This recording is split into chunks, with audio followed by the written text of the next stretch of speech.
নমস্কাৰ বন্ধু-বান্ধৱীসকল, আজি আমি জানিম সৰস্বতী পূজাত মা সৰস্বতীক কি বস্তু নিবেদন কৰিলে মা সৰস্বতী সন্তুষ্ট হয় আৰু তেওঁৰ কৃপা পাব পাৰি।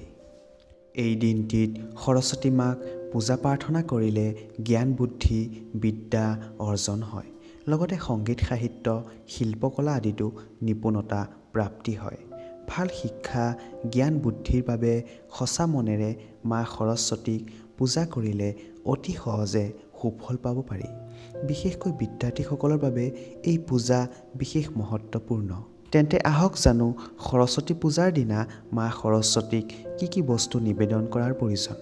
প্ৰথমে এই দিনটিত স্নান কৰা পানীত অলপ হালধি মিলাই স্নান কৰিলে মা সৰস্বতীৰ আশীৰ্বাদ অতি সহজে লাভ কৰিব পাৰি। সৰস্বতী পূজাত হালধীয়া ফুল আৰু বগা ফুল নিবেদন কৰিলে মা সৰস্বতী অত্যন্ত সন্তুষ্ট হয়। এই পবিত্ৰ দিনটিত সৰস্বতী মাৰ ওচৰত সেন্দুৰ আৰু চন্দন নিবেদন কৰিলে তেওঁ অত্যন্ত শুভ ফল প্ৰাপ্তি কৰায় বুলি মনা হয়। সৰস্বতী পূজাৰ সময়ত এগছি শুদ্ধ প্ৰদীপ জ্বলাই এই মন্ত্ৰটি অৱশ্যেই জপ কৰিব। ওম শ্ৰীম হ্ৰীম সৰস্বতীয়ে নমঃ।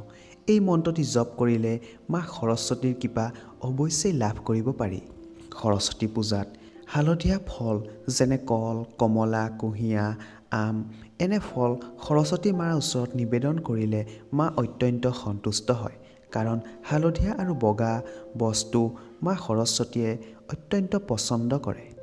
মা সৰস্বতীৰ কৃপা পাবলৈ এই বস্তুবোৰ অৱশ্যেই নিবেদন কৰিব। আজিলৈ ইমানেই। ধন্যবাদ।